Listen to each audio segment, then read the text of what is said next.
Halo, assalamualaikum warahmatullahi wabarakatuh. Jumpa lagi bersama saya Rizky Mohi di serial Belajar Laravel.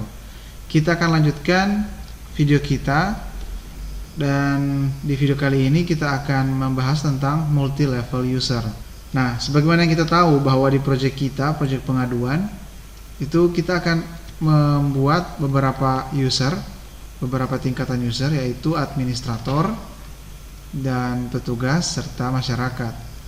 Nah, masing-masing user tersebut itu memiliki akses yang berbeda-beda, juga memiliki fitur-fitur yang bisa diakses itu berbeda-beda.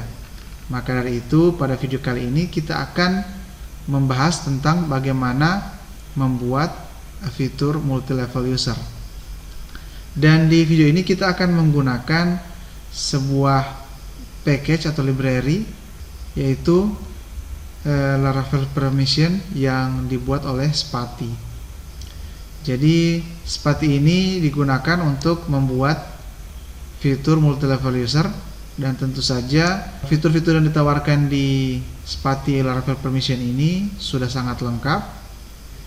Spati Laravel Permission ini bisa mengatur role maupun permission dari masing-masing user. Baik, langsung saja untuk link dokumentasinya akan saya cantumkan di kolom deskripsi.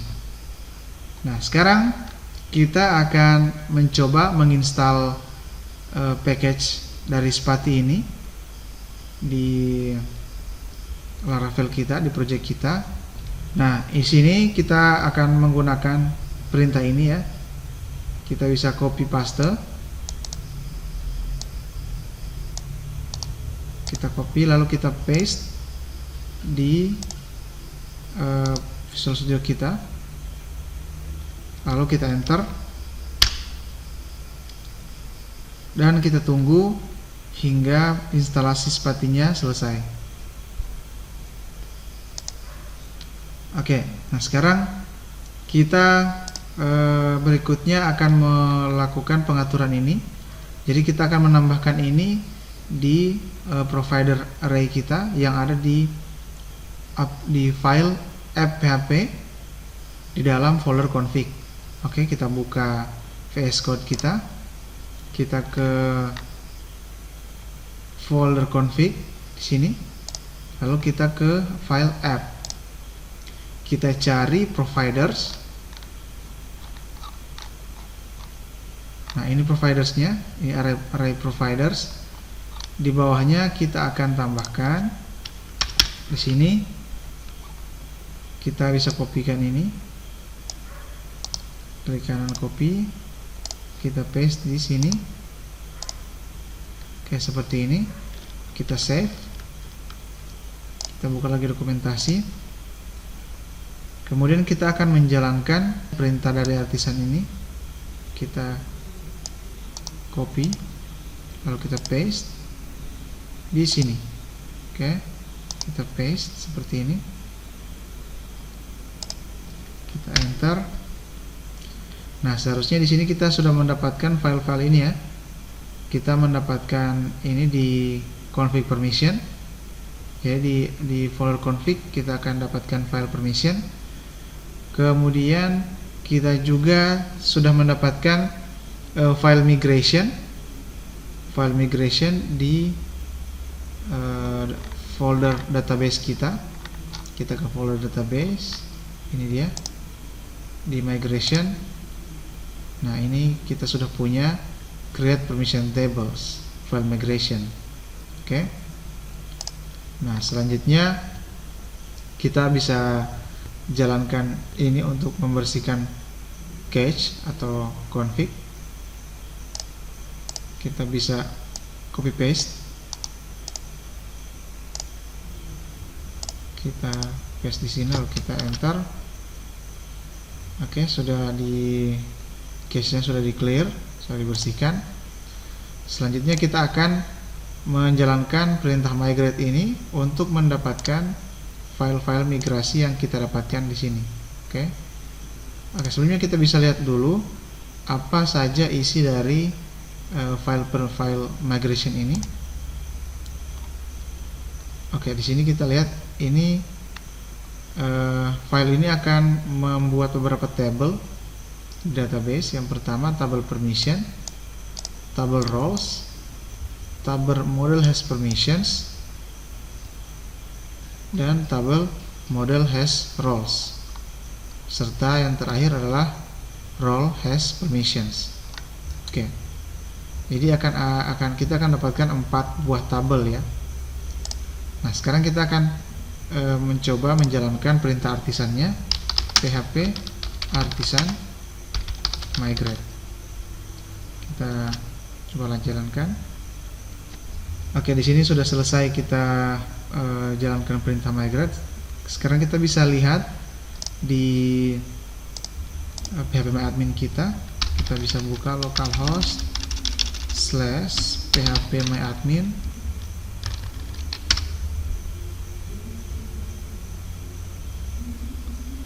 Kita bisa buka folder tabel kita, pengaduan.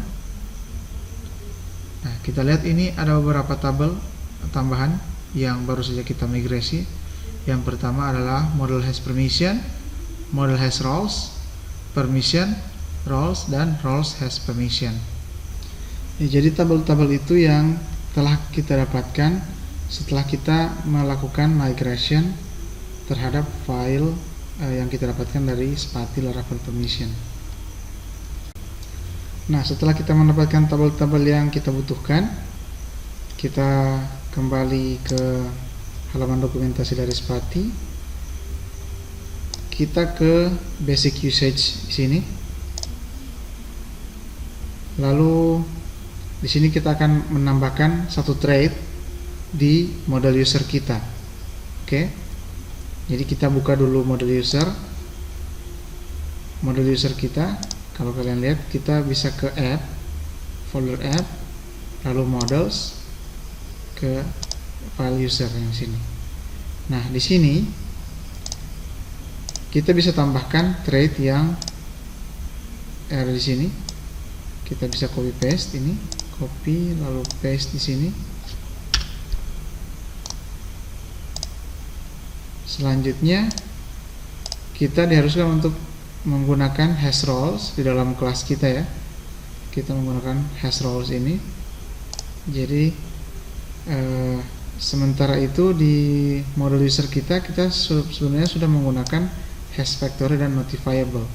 Jadi tinggal kita tambahkan di sini hash roles, dipisahkan dengan tanda koma, hash roles seperti ini. Kita simpan. Oke, dengan demikian kita sudah bisa menggunakan fitur-fitur yang dibawa oleh Spati Laravel Permission ini. Oke, sekarang kita akan membahas tentang skenario kita. Jadi kita di sini akan memiliki 3 role ya, 3 peran, yaitu seperti yang kita sudah bahas di video persiapan kemarin, yaitu kita sudah menganalisa bahwa kita akan membuat 3 level user, yaitu administrator, petugas, dan masyarakat. Oke. Nah, sekarang kita akan coba buat dulu ketiga roles itu. Jadi sebenarnya kalau kita lihat di tabel-tabel kita, jadi roles di tabel roles itu akan menyimpan peran-peran yang akan kita gunakan di aplikasi kita. Oke, sekarang kita akan coba buat ketiga peran tadi ya.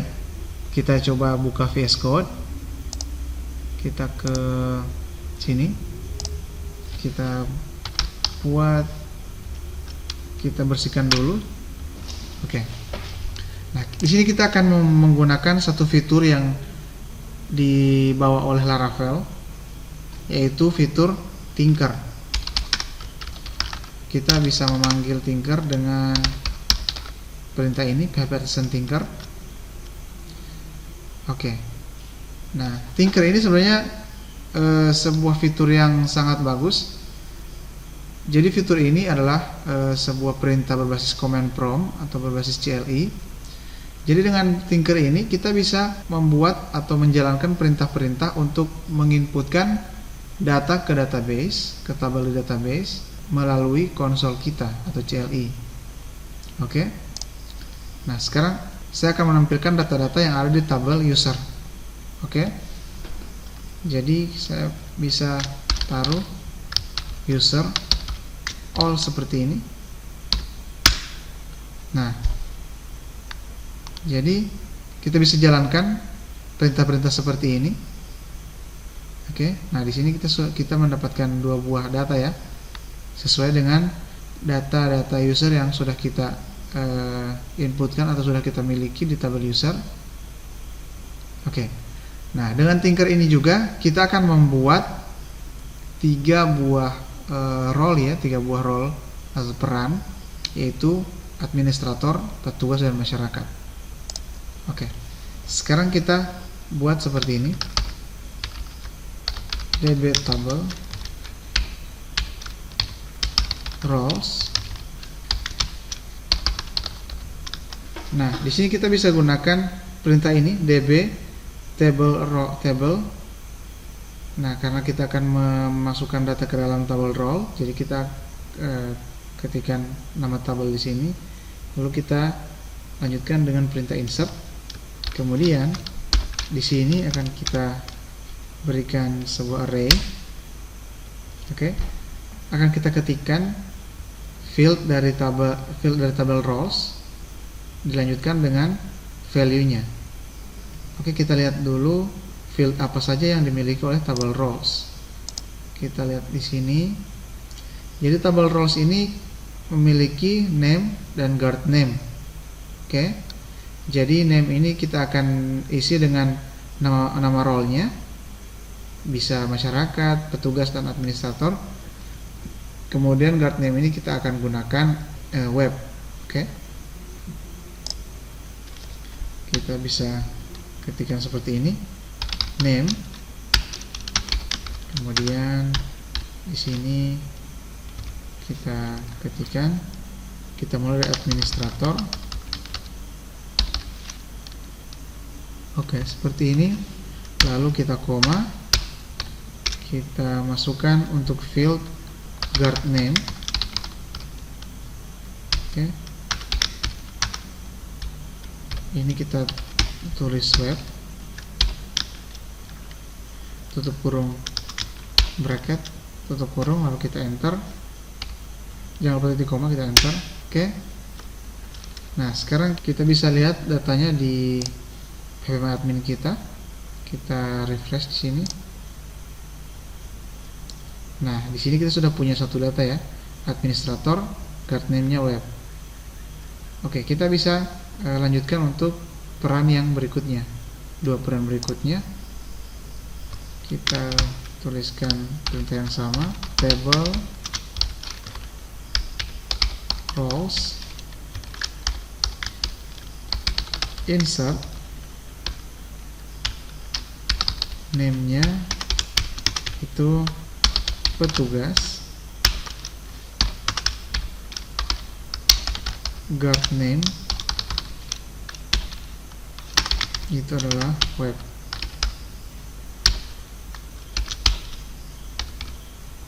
Oke, kita enter.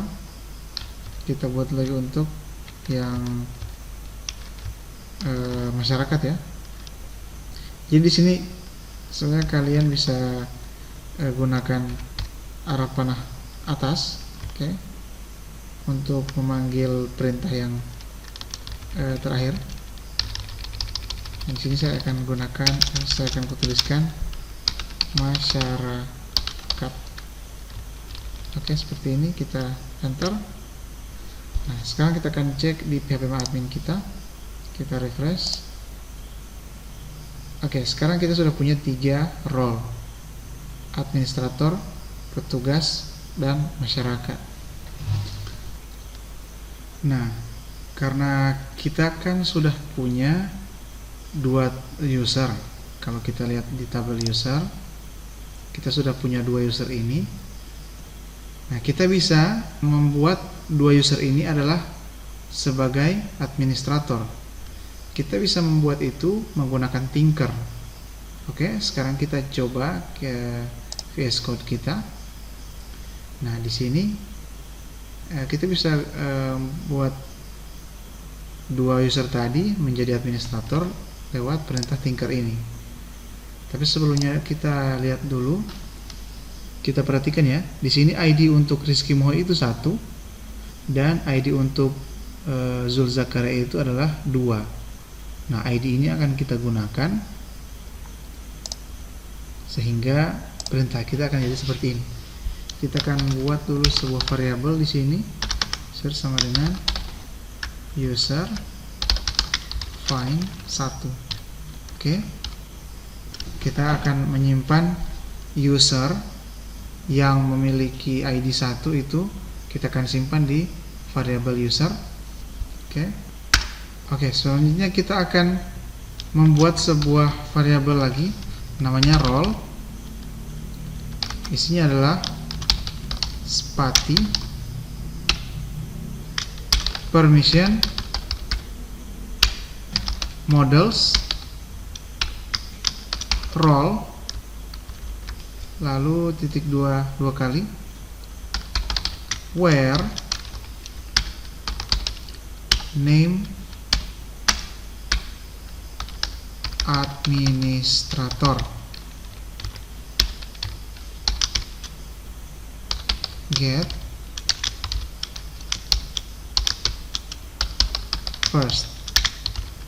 Jadi di sini maksudnya adalah kita akan ambil sebuah role dari Spati ya, yang tentu saja sudah disimpan di dalam tabel roles yang kita miliki. Jadi di sini kita akan mengambil sebuah role yang name-nya, field name-nya itu value-nya adalah administrator. Oke. Lalu kita get, kemudian kita ambil first, ini artinya kita mengambil field yang paling atas, yang paling pertama ya. Oke. Kita enter. Oke, seperti ini. Nah, selanjutnya karena di sini kita sudah punya variabel user dan variabel role. Nah, di sini kita sudah bisa menggunakan user assign role seperti ini. Nah, jadi artinya di sini user yang kita dapatkan di sini yaitu Rizky Mohi. Oke, akan kita berikan role administrator. Jadi kira-kira perintahnya akan seperti ini. User di assign role sebagai role administrator. Kita enter.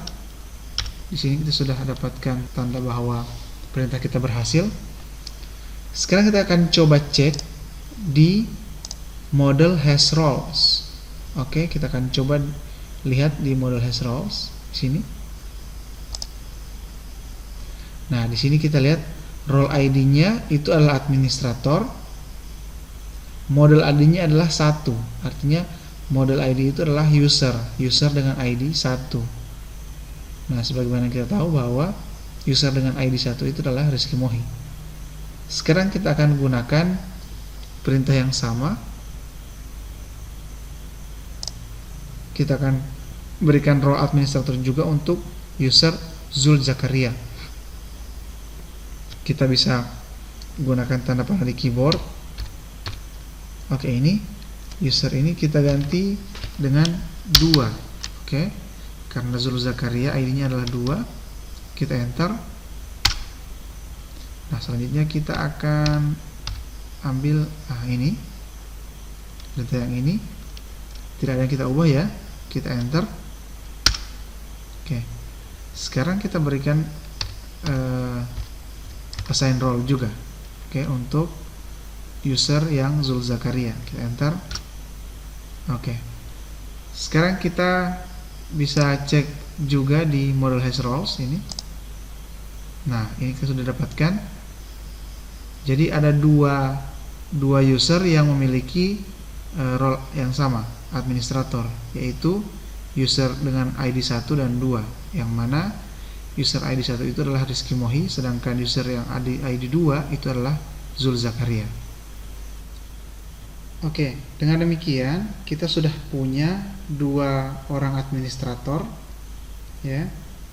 Jadi untuk administrator, petugas dan masyarakat ini itu menu yang ada di sini di aplikasinya itu akan beda-beda. Oke.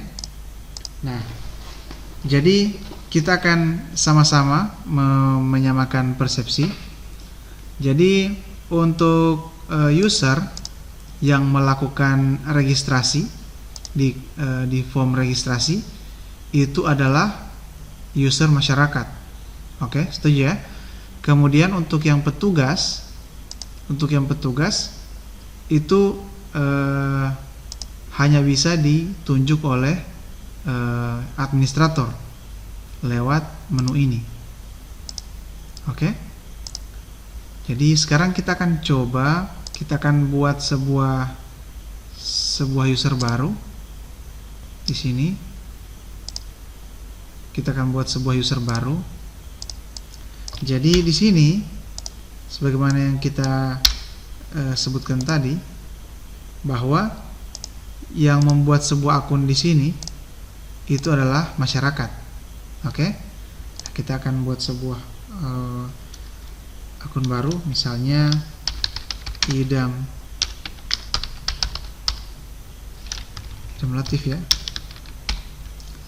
Alamat emailnya adalah idam@mail.com. Kata sandinya 123456, sandi 123456. Daftarkan saya. Oke, sudah berhasil terdaftar. Kita akan coba login menggunakan idam@mail.com. Di sini passwordnya 123456. Login. Oke. Nah, sekarang sebenarnya idam ini dia seharusnya tidak berhak melihat menu kecamatan dan menu user. Oke. Menu kecamatan dan menu user ini adalah menu yang dimiliki oleh administrator. Nah, oleh sebab itu di Spati saya akan mengenalkan blade directive yang bisa membatasi ditampilkannya sebuah view atau sebuah komponen HTML yang dibatasi hanya kepada user dengan role tertentu. Oke. Nah, sekarang saya contohkan. Jadi, dua menu ini itu hanya akan ditampilkan kepada user yang memiliki role administrator. Sekarang kita ke VS Code, kita buka resource, views, layout. Oke. Karena di layout ini ada di sini terdapat menu-menu kita. Kita lihat di mana ada menu kita. Oke, di sini dia. Jadi kedua menu ini, yang pertama yang ini, kemudian yang ini akan kita berikan hanya untuk user administrator. Kita bisa gunakan direktif role administrator seperti ini. Kemudian di sini juga kita berikan penutupnya and role seperti ini. Nah, sekarang kita tes di aplikasi kita. Yang kita ketahui bersama bahwa idam Latif ini bukan administrator kan. Kalau kita refresh, harusnya menu ini sudah tidak ada lagi di halamannya idam Latif. Kita coba refresh. Nah, ini sudah tidak ada ya. Kalau kita masuk sebagai Rizky Mohi atau Zul Zakaria, di sini Zul Innovation, passwordnya 123456. Kita masuk. Oke. Nah, ini menu kita sudah muncul lagi ya, karena Zul Zakaria adalah user administrator. Nah, semoga penjelasan yang baru saja saya jelaskan itu bisa kalian pahami. Jadi, video ini adalah video part pertama untuk multi-level user. Kita akan lanjutkan pembahasan multi-level user di video berikutnya. Terima kasih. Sampai jumpa di video berikutnya. Assalamualaikum.